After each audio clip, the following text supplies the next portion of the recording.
সবাইকে প্রীতি ও শুভেচ্ছা। আপনাদেরকে একটা চাঞ্চল্যকর খবর দেওয়ার জন্য নিয়ে আসলাম।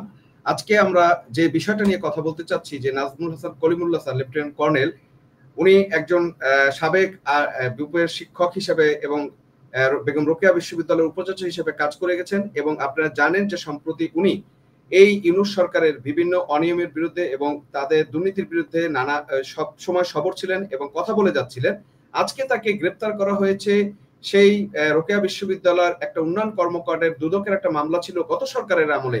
সেই মামলাতে আজকে তারা গ্রেপ্তার করা হয়েছে এবং কেন গ্রেপ্তার করেছে আমরা একটু আসলে প্রথমে একটু শুনতে চাই একটা নিউজ থেকে যে আসলে এখানে কেন তাকে গ্রেপ্তার করা হয়েছে, আমরা একটু শুনি। গ্রেপ্তার করা হয় এবং গ্রেপ্তারের পরবর্তীতে তাকে আসলে মিন্টু রোডের ডিবি কার্যালয়ে নিয়ে আসা হয়। এই 12:15 কিছু পরে তাকে গ্রেপ্তার করা হয় এবং প্রাথমিকভাবে যেটি জানা যায় যে বেগম রোকেয়া বিশ্ববিদ্যালয়ের যে উন্নয়ন প্রকল্প, সেই উন্নয়ন প্রকল্পের সেই দুর্নীতির অভিযোগের কারণে দুদক তার বিরুদ্ধে এই অভিযোগ আনিত করে। দুদক আসলে সেই অভিযোগটি করে সেই অভিযোগের ভিত্তিতে তাকে এই মোহাম্মদপুরের একটি বাসা থেকে তো শুনলেন আমাদের সাথে উপস্থিত আছে বিশিষ্ট সাংবাদিক এবং সাহিত্যিক দীপান্বিতা মার্টিন এবং তার কাছ থেকে আমরা কিছু প্রশ্ন জানতে চাই এবং উত্তর জানতে চাই। আপনি শুনলেন যে উনি বললো যে কি কারণে তাকে গ্রেপ্তার করা হয়েছে, যেটা গত সরকারের আমলের একটা মামলা, সেই মামলাটার জন্য তাকে গ্রেপ্তার করা হয়েছে এবং এটা খুব ভয়ঙ্কর বিষয় যে এত স্যার খুব এই সরকারের বিভিন্ন কর্মকাণ্ডের বিরুদ্ধে খুব সবর ছিলেন এবং সব জায়গায় উনি কথা বলতেন এবং যেখানে দেখা গেছে ইউনূস কিন্তু একটা কথা বলেছিল যে মন খুলে কথা বলতে পারবেন, কিন্তু আজকে উনি যখন কথা বললো ওনাকে এইভাবে গ্রেফতার করে ফ্যাসিস্টের রূপ কি দেখালো ইউনূস? দেখুন, ওনার সঙ্গে আমি কিছুদিন আগে 3 দিন আগে একটি লাইভ করেছিলাম। সেখানে উনি বিগত সরকারের আমলেও উনি প্রতিবাদ করেছেন, কথা বলেছেন। সেই বিষয়ে আমাকে সুস্পষ্টভাবে বললেন এবং বললেন যে হ্যাঁ, আমি লড়াই করেছি এবং জিতেছি। তার বিরুদ্ধে যে মামলা ছিল বা যা কিছু ছিল সে তিনি জিতেছেন। অর্থাৎ তার কিন্তু নিজের পক্ষ হয়ে দাঁড়াবার মতন একটা অবস্থান ছিল। কিন্তু এই সরকারের অবস্থাটা একটু দেখেন যে আপনি কোনো কথাই বলতে পারবেন না। কোনো কথা বলা মাত্রই হচ্ছে গিয়ে আপনাকে তুলে ধরে নিয়ে চলে যাওয়া হবে। দেখুন, আমি যতটুকু জানি যে নাজমুল হাসান কলিমুল্লাহ স্যার কিন্তু জুলাইয়ে ছাত্রদের যে কোটা আন্দোলন হয়ে বিষয়টা, সেটার উনি সমর্থন দিয়েছিলেন। অর্থাৎ তিনি কিন্তু এটার মানে বিরোধিতা করেননি সেই সময়। সুতরাং আহ, তারা তো এই আন্দোলনের সমর্থন দিয়েছেন, তো তাহলে তাকে কেন আসলে তুলে ধরে নিয়ে যাওয়া? অর্থাৎ এই সরকারের সামান্যতম আপনি তার সাথে তাল মিলিয়ে কথা যদি না বলেন, সহিষ্ণুতা মানে কোনো সহিষ্ণুতা নাই, কোনো রকমেরই সহিষ্ণুতা নাই। এটা তো ভাই আপনি কি বলেন, এটা তো স্বৈরাচারেরও ফ্যাসিজমেরও মাত্রা ছাড়িয়ে গেছে বলে কি আপনার কাছে মনে হয় না? মানে হ্যাঁ, আপনি এটা যথার্থই বলেছেন। আরো একটা বিষয় আপনার সাথে অ্যাড করি। কলিমুল্লাহ স্যারকে আমরা সবসময় ছাত্রদের বা ছাত্র বান্ধব একজন শিক্ষক হিসেবে দেখেছি এবং সেই ক্ষেত্রে উনি 5ই আগস্টের আগে ছাত্রদের যে দাবি সেই ব্যাপারে কিন্তু উনি সোচ্চার ছিলেন এবং উনি কিন্তু সেই দাবির পক্ষে সহমত পোষণ করেছেন এবং সবসময় তাদেরকে সাপোর্ট দিয়েছেন। এটা একটা বিষয় রয়ে গেল। 2 নম্বর বিষয় রয়ে গেল উনি একজন লেফটেন্যান্ট কর্নেল এবং আমরা গত কিছুদিন আগেও দেখেছি যে সাবেক একজন রানিং মেজরকে কি আওয়ামী লীগের নেতা কর্মীদেরকে অ্যারেস্ট করার ব্যাপারে গ্রেপ্তার করা হয়েছে এবং গতকালকে আবার তার ওয়াইফকে অ্যারেস্ট করা হয়েছে। এই যে মানে সেনাবাহিনীর কর্মকর্তা বা সেনাবাহিনীর সাবেক কর্মকর্তা তাদেরকে এভাবে অপমানিত বা হেয় প্রতিপন্ন করে ইউনূস আসলে কি করতে চাচ্ছে?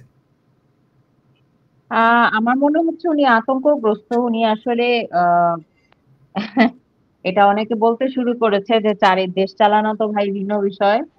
এখন চারিদিক থেকে আসলে উনি যে সমস্ত পরিস্থিতি তৈরি হচ্ছে, অর্থনীতির ধস বা বাক স্বাধীনতার এই অবস্থা, আন্তর্জাতিক মণ্ডলেও আসলে তার এই সমস্ত বিষয়ে তীব্র সমালোচনার মুখে গেছে। এবং ইন্টারেস্টিং ব্যাপার হচ্ছে তার যে সমস্ত প্রিয় সাংবাদিক, তার মধ্যে একজন বোধহয় আছেন শার্লক জ্যাকমার, তার একটি ইন্টারভিউর উপরে আমি একটা নিউজও লিখেছিলাম। তিনি আমাদেরকে যেটা জানিয়েছিলেন সেটা হচ্ছে সম্ভবত এই বছরের শুরুর দিকে হুম উনি বাংলাদেশে এসে ইউনূসের সঙ্গে দেখা করতে চেয়েছিলেন। এই ভদ্র মহিলাই কিন্তু ইউনূস ইউনূসের ব্যাপারে, যেহেতু উনি আসলে স্পেশালি ইকোনমিক্স এর উপরে উনি স্পেশাল রিপোর্টার, হ্যাঁ। তো ইউনূসও যেহেতু আসলে ইকোনমিক্স এর লোক, তো তাদের অনেক প্রচার, ইউনূসের অনেক বিশ্বব্যাপী প্রচার, ইউনূসের মানে সুপ্রশংসার বিষয়ে কিন্তু উনি একসময় অনেক কাজ করেছেন। তো ফলে সেই মহিলা যখন এই ধরনের উনি নানাবিধ অভিযোগ শুনলেন, সেই বিষয়টা নিয়ে উনি ইউনূসের সঙ্গে দেখা করতে চেয়েছিলেন। আপনাকে আমি আজকে ইন্টারেস্টিং একটা তথ্য দেই। ইউনূস শুধু তার সঙ্গে দেখা করেননি তা না, তার ফোন ধরেননি, তার মেসেজেরও কোনো উত্তর দেয়নি। তখন উনি রেগে ক্ষেপে গিয়ে আন্তর্জাতিক মাধ্যমে ইউনিসের বিভিন্ন বিষয়গুলো বলতে শুরু করলেন। উনি মূলত দেখা করতে চেয়েছিলেন একজন সাংবাদিক হিসাবে, যে ফারজানা, রূপা, শাকিল ভাই এদেরকে কেন আসলে এভাবে করে বন্দি রাখা হচ্ছে। যখন ইউনূস তার সঙ্গে দেখা করতে রাজি হননি, উনি কিন্তু সরেজমিনে গোপনে বাংলাদেশের একটা হাল হাকিকত সে অবজারভেশন করে গেছে, তার কাছে অনেক তথ্য আছে। তো ওনার কথা, ইউনূস ইজ স্কেয়ার্ড এবং ইনটলারেন্ট, সে আসলে ভীত এবং সে কোন রকমের তার আত্মসমালোচনা সে শুনতে চায় না। ফলে তার যা ইচ্ছা মনে চাচ্ছে সে সেই ধরনের কর্মকাণ্ড করে যাচ্ছে। হ্যাঁ, আমরা দেখেছি যে এই যে 280 জন সাংবাদিককে গ্রেপ্তার করা, সেই 1 বছর ধরে তারা জেলে অন্তরীণ রয়েছে, বিনা বিচারে তারা জেলে অন্তরীণ রয়েছে। আমরা দেখছি যে গত 1 বছর ধরে যারা এই লাল স্বাধীনতার পক্ষে থাকার পরও বা ইউনূসের ওই সময় পক্ষে থাকার পরও যারা ইউনূসের বিরুদ্ধে ন্যূনতম কথা বলেছে তাদের প্রত্যেককেই গ্রেপ্তার করা হয়েছে।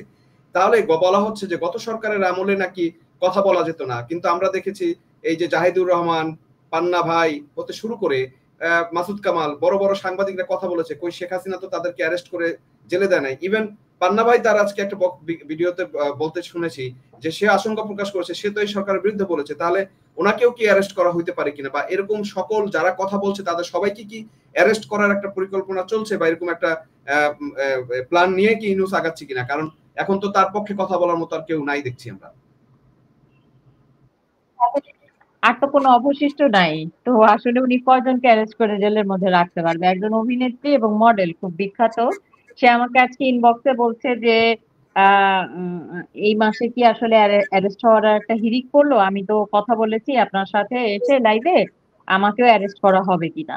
তো প্রত্যেকেই তাই বলছে। সে কিন্তু আসলে যে খুব জড়িত রাজনীতির সাথে এরকম না। সে রিসেন্টলি দেশের এই সমস্ত পরিস্থিতি দেখে, আহ অনাচার দেখে আসলে কথা বলেছেন। তো তিনি বলছেন যে আমিও আসলে যে কোনো মুহূর্তে অ্যারেস্ট হয়ে যেতে পারি।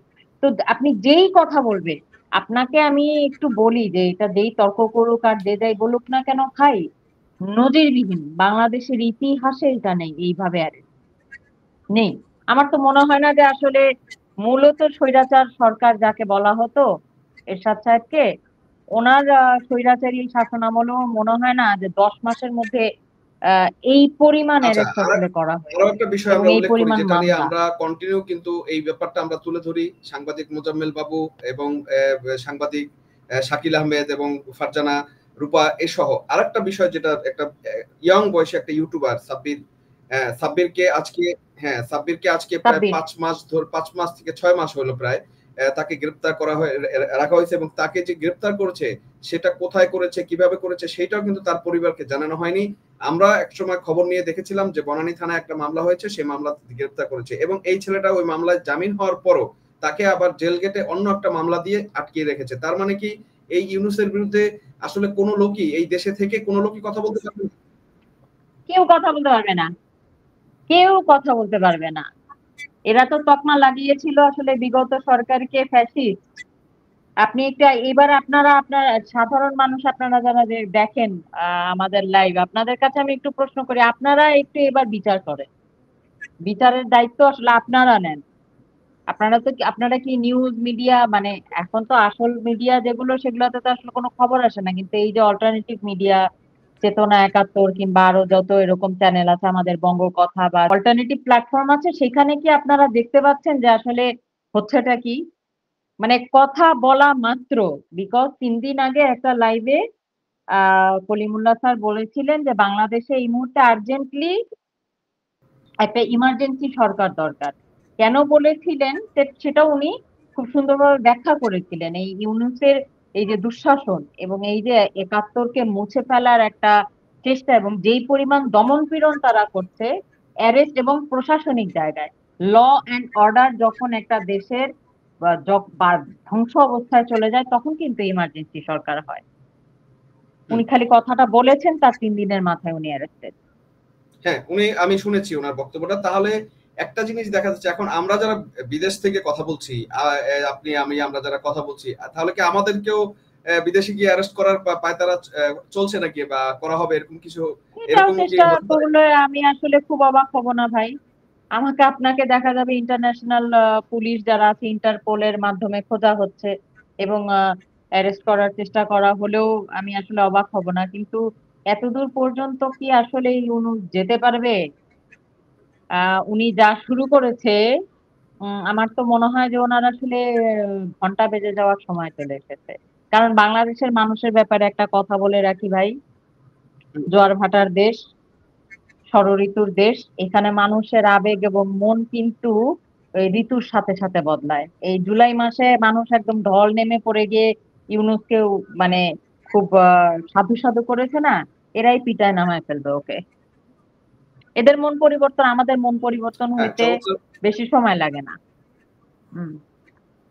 চমৎকার বলেছেন আপা। আমরা আশা করি যে এই ইউনূস রেজিমের কাছ থেকে, এই ইউনূস জঙ্গিদের কাছ থেকে এবং এই ফ্যাসিস্ট ইউনূসের কাছ থেকে এই জাতি মুক্তি পাবে, এবং আমরা এই কলিমুল্লাহ স্যারের উপরে যে আরোপিত অভিযোগ বা যে গ্রেফতার করা হয়েছে তাকে প্রত্যেকটা মিথ্যা আমরা অভিযোগ, আবার প্রত্যেকটা মিথ্যা অভিযোগ, এগুলা কিচ্ছু না, এগুলা হচ্ছে ভাওতাবাজি। যত রকমের অ্যারেস্ট এই পর্যন্ত হইছে, আপনি তার ম্যাক্সিমাম, আরে ভাই সাংবাদিক খুনি হয় কেমনে জীবনে শুনছেন আপনি? আপনার আপনার ইতিহাস ঘাটেন।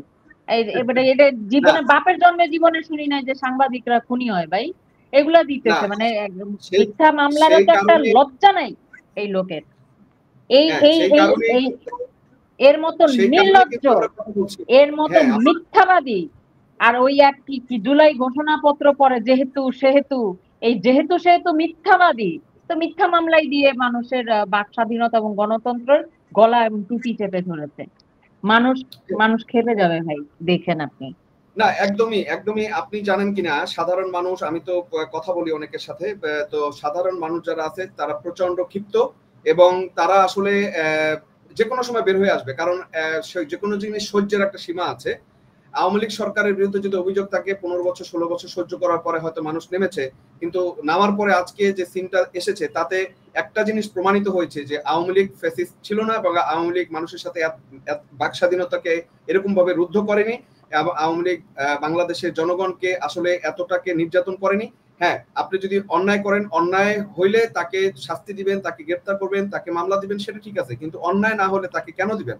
এবং রাষ্ট্রবিরোধী কর্মকাণ্ড যদি না করে, আর বাক স্বাধীনতা যদি নাই থাকে, বাক স্বাধীনতা যদি আপনি নাই থাকবেন, আসলে ইউনূস হচ্ছে টোটালি একটা মিথ্যাবাদী লোক, টোটালি মিথ্যাবাদী এবং চরম পিচাস মিথ্যুক টাইপের একটা মিথ্যুক লোক। হ্যাঁ, চরম মিথ্যুক। পিচাস টাইপের একটা লোক। হ্যাঁ, সে এই কারণে কোনো ধরনের বিরোধিতা সে সহ্য করতে পারে না, আর এ কারণেই সে সমাজের এরকম, এই যে দেখেন আমাদের এই ইসের যে ভট্ট স্যার কথা বলতেছে, ওনাকেও আবার উনি যদি ইদানিং সত্য কথা বলতেছে, দেখা যাবে যে ওনাকেও অ্যারেস্ট করে ফেলছে কিনা। হ্যাঁ, তো এরকম দেখা যাবে যারাই যারাই কথা বলতেছে তারাই, তাদেরকেই সে অ্যারেস্ট করে কথা যাতে না বলে সেই জন্য ব্যবস্থা করবে, অথচ এই যে এনসিপি বা অন্যান্য জঙ্গিরা এত কুকর্ম করছে তাদের বিরুদ্ধে কোনো ব্যবস্থা নাই। তো আমি আশা করব, বাংলাদেশের জনগণের কাছে অনুরোধ করব যে আপনারা এই বাংলাদেশকে রক্ষা করার জন্য আপনারাই একমাত্র বাহন, এবং আপনাদের কাছে আমাদের বিনীত অনুরোধ, এই ইউনূস গংকে প্রতিরোধ করুন এবং এদের বিরুদ্ধে আপনারা নেমে আসুন, বেরিয়ে আসুন এবং প্রতিহত করুন, এই জঙ্গিবাদের হাত থেকে দেশকে রক্ষা করুন। ধন্যবাদ সবাইকে, ধন্যবাদ আমাদের সবাই থেকে, ধন্যবাদ আপা আপনাকেও আবার থাকার জন্য।